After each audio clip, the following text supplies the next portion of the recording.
to hour number 2 of the Art Lewis Show here on WSGW.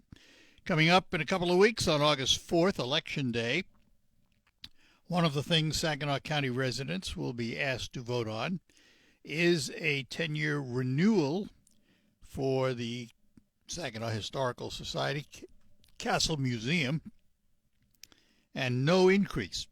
We're going to talk about that this morning with the man who is the vice president and chief historian for the Castle Museum, and he is Tom Trombley. Good morning, Art. Hey, good morning. Good seeing you, Tom. Well, thanks so much for having us. So this year, you have to go for a renewal for your operating of the Castle Museum. The last millage was how long? Was 10 years? It was 6 years. 6 years. That's right. Yeah, so this is a little different sequence. So this is a 10-year renewal that we're asking for. It will result in no change in people's taxes, and it goes to operate. Renewal you like. Operate the Castle Museum and also support 4 of our partner museums in Bridgeport, Frankenmuth, Chesaning, and St. Charles. And no increase. No increase. And 10 years instead of 6. So 10 years instead of... vote on this one, and it won't come back for another 10 years. But you'll still have the museum every year to take a look at, which it really supports the museum and really that landmark that we have named ourselves after, the Castle Museum, which has been saved a number of times. Yeah. It really... That building was built when? The original structure? 1898. Wow. 1898. And then during the Depression, it was deemed too small. I mean, how mail, Saginaw had grown, how mail was processed, and a lot of other complexities that would take this full hour to describe. The government offered to construct a new building in Saginaw, and actually plans were started. Of course, like a lot of federal projects, it took several years. But there was, but more importantly, there was a public outcry with the thought of losing the Castle Building. Because of the way it looked. Well, again, it wasn't called the Castle Building at that time. It was the post office. It wasn't called the Castle Building until the 1960s. So through 1933 through about 1935, there was a public campaign with the women, with a headline in the Detroit Free Press with "Women of Saginaw defend Beauty and the Beast. Women of Saginaw go to Washington to save their castle building." What resulted was a compromise, and unlike a lot of compromises, everybody turned out to be the winner. The castle building was saved. The community received a new state-of-the-art post office, which was one down on Washington. Well, no, this is our building was expanded. Oh, your building really, was it was more expanded. than doubled in size. Oh. More than doubled in size. If you were driving, well, people need to come down to the museum to see this in our exhibit about the building. But if you would have gone to look at the post office in the summer of 1936, you would have seen the Federal Avenue facade, 2 towers, and a roof supported on a wall in the rear. And you could have seen right through. And a year later, the building that we know today was dedicated, which then again had to be saved another 40 years later. So really, when people go out to vote on August 4th, they're supporting preserving local history, supporting the 4 county museums, but also really preserving that iconic landmark that belongs to this community. And it is amazing, I have to say, it is amazing that you've been able to operate the museum on the millage you have, and that you do not need an increase. No, we really take our mission very seriously. We serve the community, really telling their story, because they're really, if we didn't have the museum, who would be telling Saginaw County's story, which is a diverse one and just so rich of a history, and it's so fun to connect people to it. So I have a question about the collaboration with the other museums. The other 4 museums that share in the wealth, so to speak, Are they part of the Saginaw County Historical No, Society? they are independent They are organizations. totally independent. They're independent. Of course, we share information and things along with every other Now you're person. sharing money. Yeah, and we're supporting them. And they really do rely on that. And that keeps those really individual stories in those communities. Of course, we do tell those community stories at the castle, but then tell people to go out and explore the community, really because, we're a destination, but we want people to explore and share in the whole community story.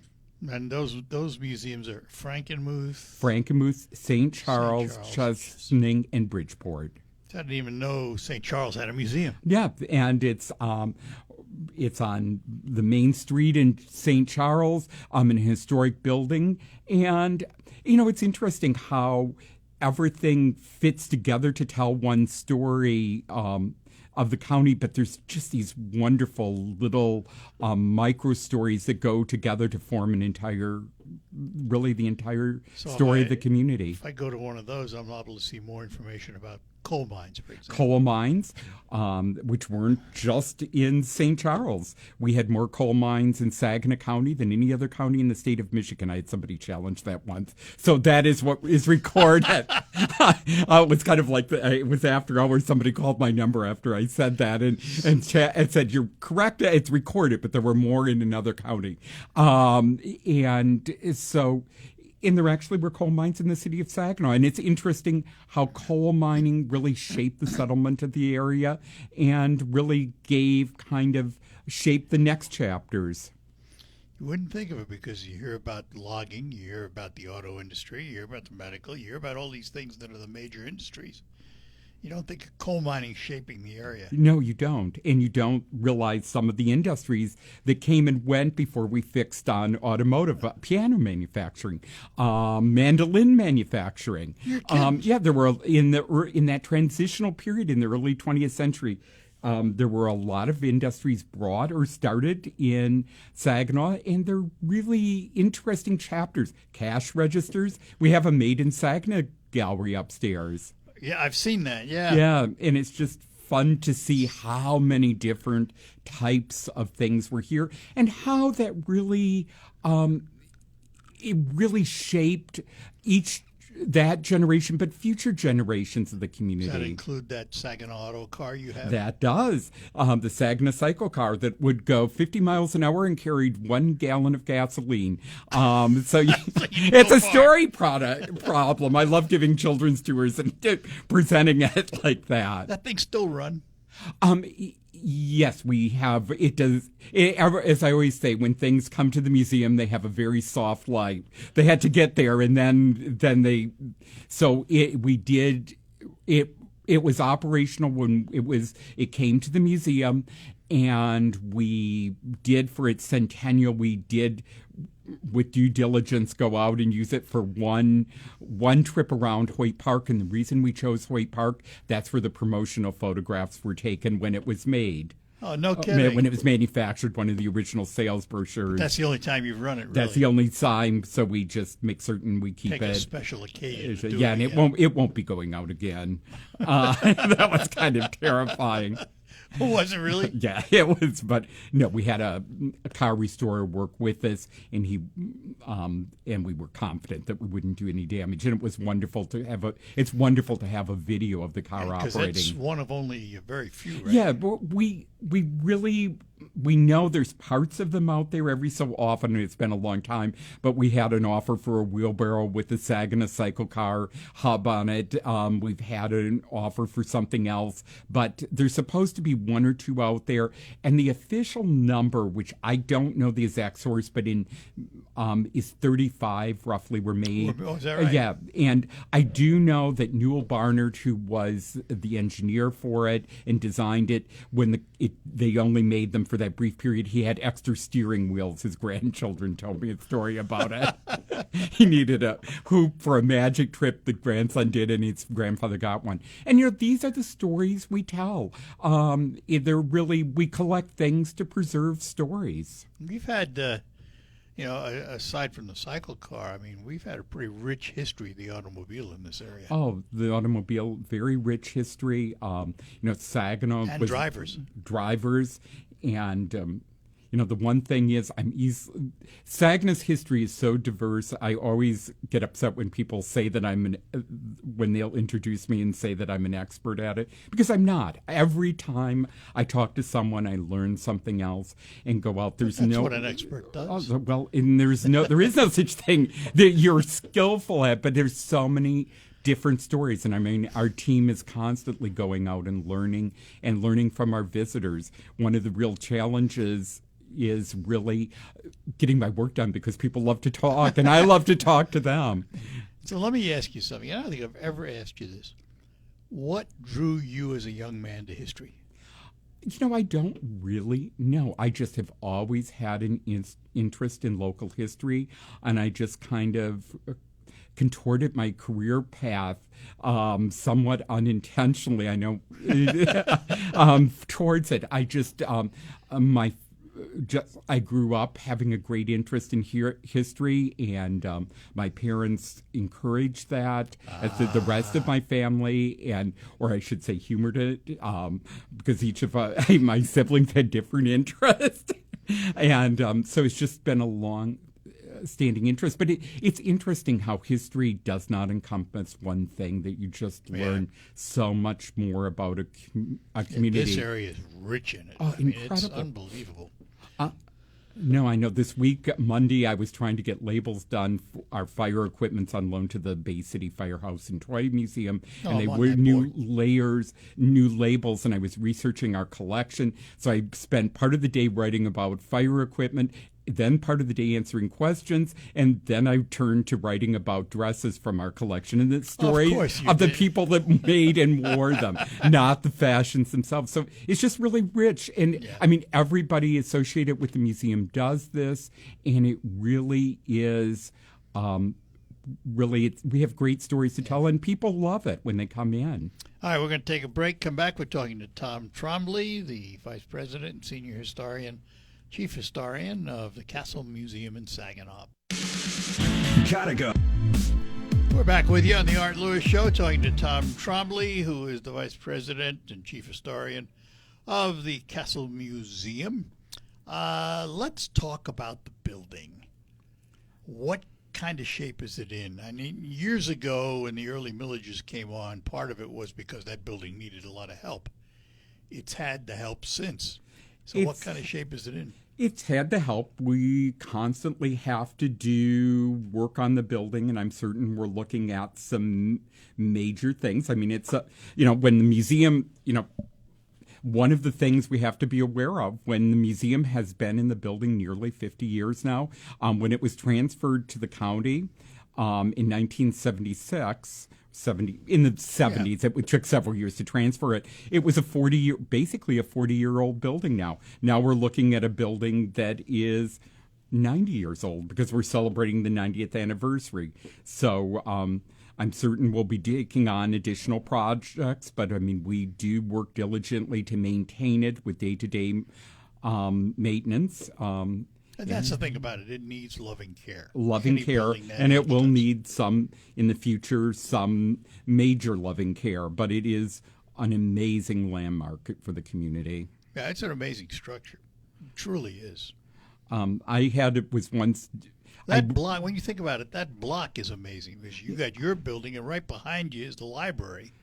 The Hoy Library is an interesting structure, too. It is. And actually, when the building was dedicated, the newspaper said something to the effect that the block will forever be a landmark to 19th century grandeur. And that was one of the arguments when a new building was proposed at that site, that even, 40-some-year-old buildings, or 50-some-year-old buildings that were probably pretty much out of style by the 1930s, still made such a cohesive and identifiable landmark and heart of the city that the community chose to convince the government to work in an archaic style that probably drove the architect crazy. So, when was the last time the building was used as a post office? Actually, this is the 50th anniversary. Was earlier this month. We believe it's about the 9th of July. We have to. Is that when the new one on Washington opened? No, the newer building opened on Washington in 1964. At that time, the Castle building, which became a substation, which in post office hierarchy is an important distinction, but it was still, for the public, it was still a place they could mail letters. And that is when the building was named the Castle Building. Up until that point, nobody ever described it as it was just the post office. It was the post office, and if the architecture was described, it was a chateau-like building. It was in 1964 that the name Castle Substation was given. And so it was in 1976 when the government completed the now demolished federal building that's located where the Social Security building is located. It's the building that was a model energy efficient building with a solar collector on top. And that opened for mail service. It appears it was about July 11th. So it's really 50 years ago. And as we commented that I've always lived in Saginaw, and the first time I worked at the museum was in the 1980s, and occasionally I would work at the front desk. And it wasn't unusual, especially at tax time, for people to come in to think either they could mail their taxes or pick up a tax form. I actually once went over to the library and got some so we could meet that service and have happy clients. But it really has now been a museum since 1979. So that's coming near 50 years. I'm holding up my fingers, which doesn't work on radio, does it, Art? How much of the original interior of the building still remains? From the 1937 building remodeling, a tremendous amount. The lobby is all 1937, incredibly intact and just a sublime space. Centennial Hall has been adapted for which it was the original post office sorting room, has been adapted for a gallery and a meeting room, which is the Morley Room. And then the Sports Hall of Fame is in the finance department. From the 1897 building, there isn't really very much. All that really remains is the circular staircase, which was closed to the public in 1937 and reopened when it became a museum. And then part of our director, my colleague John Webb's office, has a little bit of 1897 plaster work in his office, but that's really basically it from the 1897 building. So it's really a 1937 building. How much of the security walkway is still there? It's all there. We have a little bit open to the public.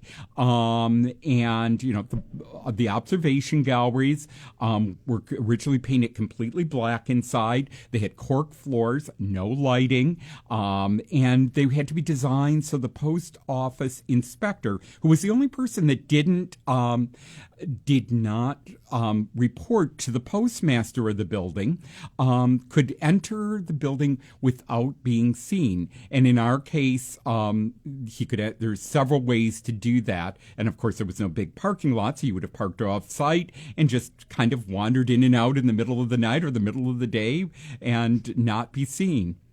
Right now, if you want to know where the post office inspector's office is, it's a kitchen exhibit. So, so it's incredibly intact. So, that's one of the major things that the Millage on August 4th supports, is keeping that landmark. I think we had some stuff in that exhibit.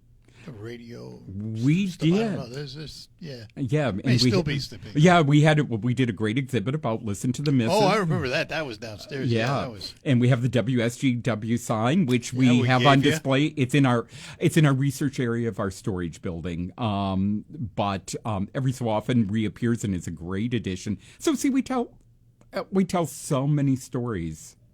Well, I remember the exhibit for the Listen to the Misses program.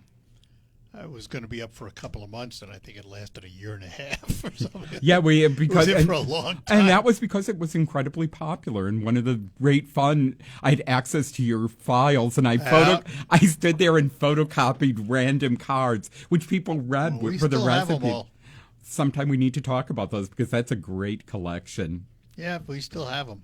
You know, and Still every that's one of 'em. and the museum is the museum, but we have educational programs. We have the time machine that goes out to schools. We do an incredible amount of posts, not All just about covered by that millage. all covered by that millage. And we have the Castle Test Kitchen every Sunday. We do an historic recipe. Sometimes they're great recipes, sometimes they're not, but I will assure you there's always a great story. I know I made a melon and olive salad, which still people wince at. It was very photogenic, but it had a great story. And what happened, it's so much fun to connect to people because what happened, the granddaughter of the woman who had that recipe, who was surprised by the ingredient, surprised by the ingredients and the combinations but her grandmother had been the table mate with Eleanor Roosevelt. Well, Eleanor Roosevelt came to Saginaw. So we ended up doing a second recipe with the letter that's now in the collection where she describes to her mother what it's like to dine with Eleanor Roosevelt. After one of these Sundays, we'll have to do the Mrs. recipe. We have done, and we'd love to have you help us with that. Might have to work on that. All right, we'll take a quick break and be back with Tom Trombley after these notes. At Crystal Clear Hearing in Saginaw. Back with you in studio with me, Tom Trombley, who is the Vice President and Chief Historian of the Castle Museum. And on August 4th on your ballot in Saginaw County, you will find a request for a renewal of their millage with no increase. And instead of a 6-year renewal, it is a 10-year renewal for no increase, which means, Tom, that you guys are pretty good stewards of that money. I concur with that. I mean, you look at the amount of programming we do, the way we take care of the building, really what we accomplish and what our partner museums accomplish. It's a really good value, and admission to the museum is free for Saginaw County residents.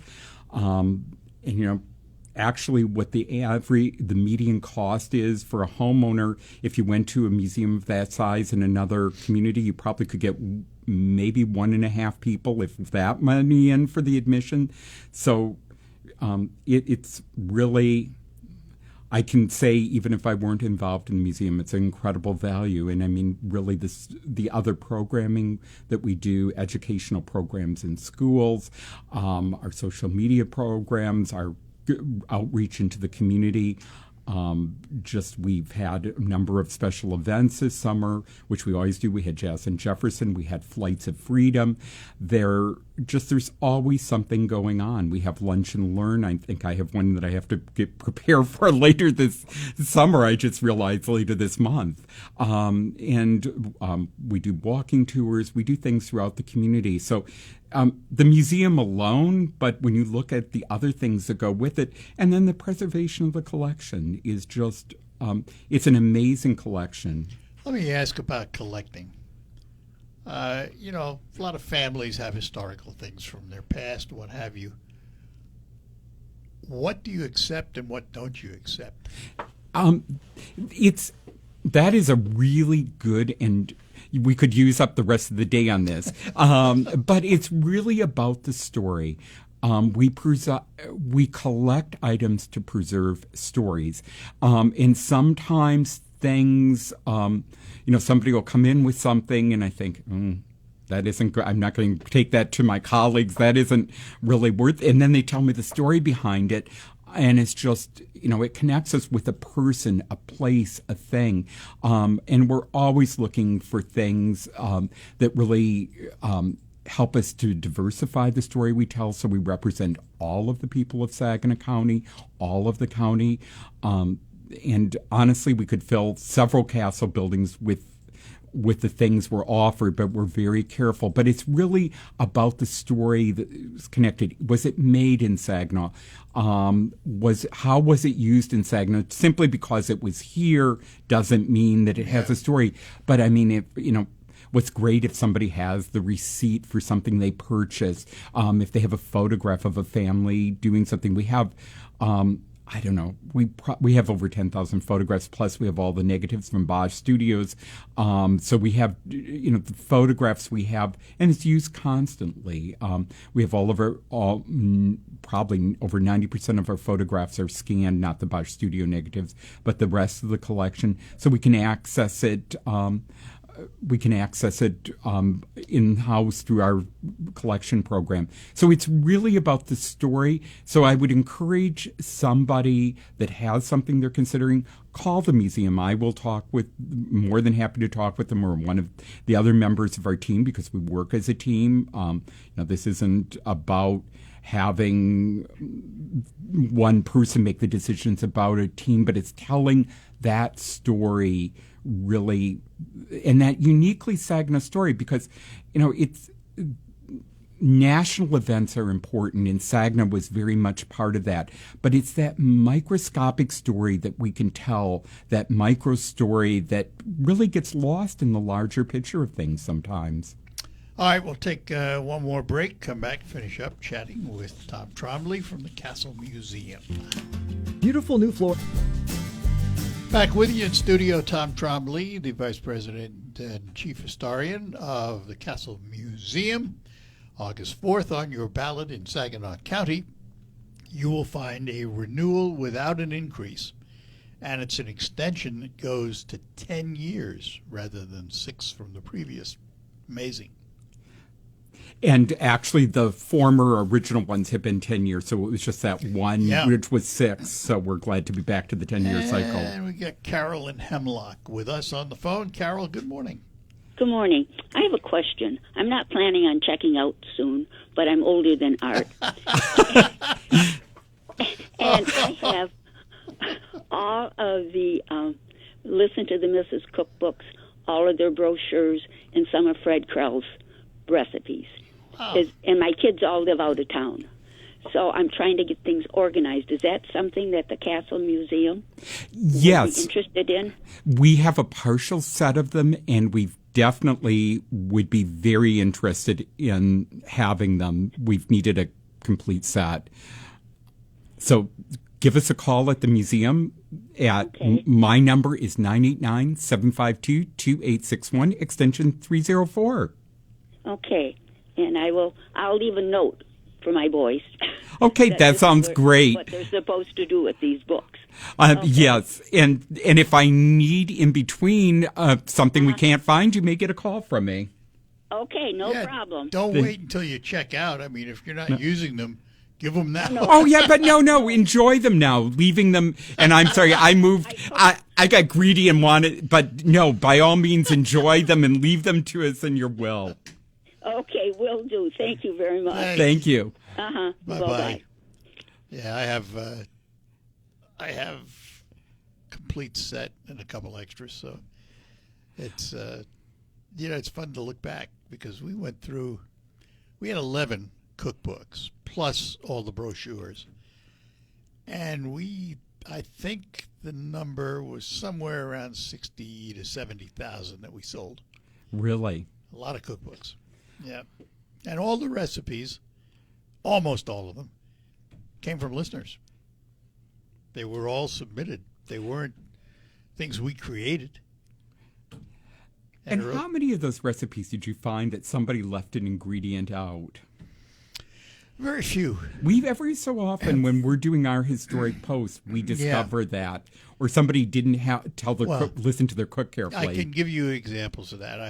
We have a late friend who made wonderful, wonderful bread, but gave out the recipe and omitted the key ingredient that made hers so special. Because good cooks are that way. They were very protective of their recipes. And the other problem we run into a lot of times, people just assume you know what to do. Yeah. A lot of times the recipe will end with a list of ingredients, no and directions. then what the heck do you do after that? Do you put it in the oven? It's recipes are fun, and they really reveal are an insight to the person who created it, into the culture. And our current exhibit right now is Changing Taste. It's a story of Saginaw County restaurants, which could oh, wow. which could have been much larger, but we had to edit it down to fit in. But I mean, it really is a fun exhibit. So August 4th, we really hope you'll support the museum and vote yes. The museum, Frankenmuth, Chesaning, St. Charles, and Bridgeport. It's not just the castle building, it's the museum, it's the artifacts. Keep them in Saginaw. The building belongs to the County of Saginaw. If there wasn't a museum in there, the County of Saginaw would still have a building to take care of without a millage to support it. It's really a great value. And, you know, even if I weren't here representing the Friends of the Castle, I would still say it's a great value. Yeah. I love local history, but it's the first thing I do. But, I mean, it's really, even if not, and I mean, if you don't like local history, we can convert you when you come in. Any new exhibits coming, or are you working on anything? We're working. We have a Civil War exhibit coming up. We have. Oh, really? Yeah, we have an exhibit called "The Story of a Dress." It's about 8 dresses for the collection, and it's about fashion, but it's really not about fashion. It's about the story of the people that made the dresses or the people that wore You them. really keep going back to the story. It's Everything really is about the story. It is really about the story. And I mean, I don't mean stories that people make up at the bar, sitting at the bar. They're the history, the story of the people that wore them, the people that made them. It's really a good value. August 4th is really very important for all of us, for Just our out whole of community. Curiosity, and I mean, you're a researcher. It's what you do. You get a gown or a dress from a period, an old piece. How do you find out who made it, who wore it?